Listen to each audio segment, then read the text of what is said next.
সুনামগঞ্জের জাদুকাটা নদীতে বিজিবি ও প্রশাসনের সম্মিলিত অভিযান অব্যাহত থাকায় অবৈধভাবে পার কাটা বন্ধ, স্বস্তিতে নদীতীরের গ্রামবাসী।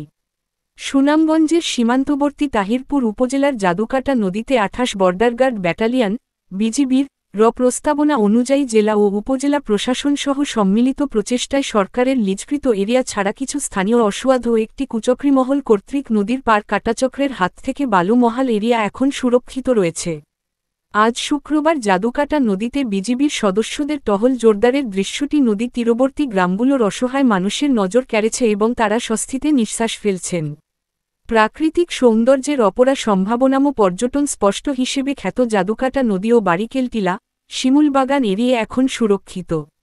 নদীতে নেই কোন অবৈধ বালু উত্তোলনের ড্রেজার মেশিনের তাণ্ডব।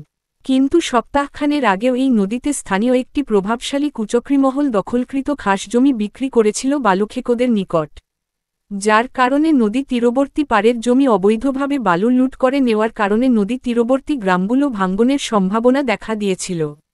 কিন্তু এক সপ্তাহ ধরে সিভিল প্রশাসনকে সাথে নিয়ে টাস্কফোর্স গঠন করে সীমান্ত বাহিনী বিজিবির সদস্যরা নদীর বালুমহালে নিয়মিত অভিযান পরিচালনা করায় নদীতে পূর্বে ও সৌন্দর্য আবারও ফিরে আসতে শুরু করেছে।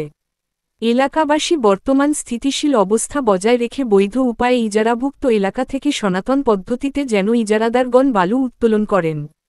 এজন্য বিজিবির পুলিশসহ প্রশাসনের কার্যকর পদক্ষেপে সার্বিক পরিস্থিতি নিয়ন্ত্রণে আসার ফলে বর্তমান স্থিতিশীল পরিবেশ বজায় রাখার জন্য সরকার ও প্রশাসনের নিকট জোর দাবি জানান।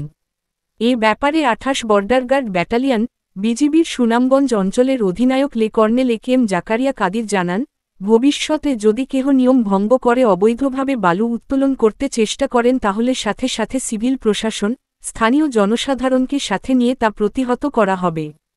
তিনি আরও বলেন, অবৈধ বালু উত্তোলন বন্ধে ২৪ ঘণ্টা বিজিবির সদস্য নিয়োজিত থাকলে সীমান্ত সুরক্ষাসহ অস্ত্র, মাদক চোরাচালান বন্ধে বিজিবির মূল দায়িত্ব ব্যাহত হবে বলে তিনি আশঙ্কা প্রকাশ করেন।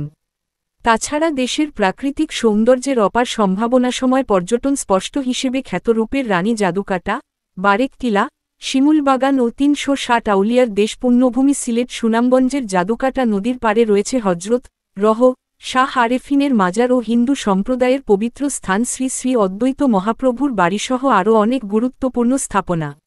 বর্তমান অবস্থা বজায় থাকলে লোকালয় পর্যটন স্পোর্টসহ নদী, গ্রাম ভাঙ্গন রোধ করা সম্ভব হবে বলে তিনি আশাবাদ ব্যক্ত করেন।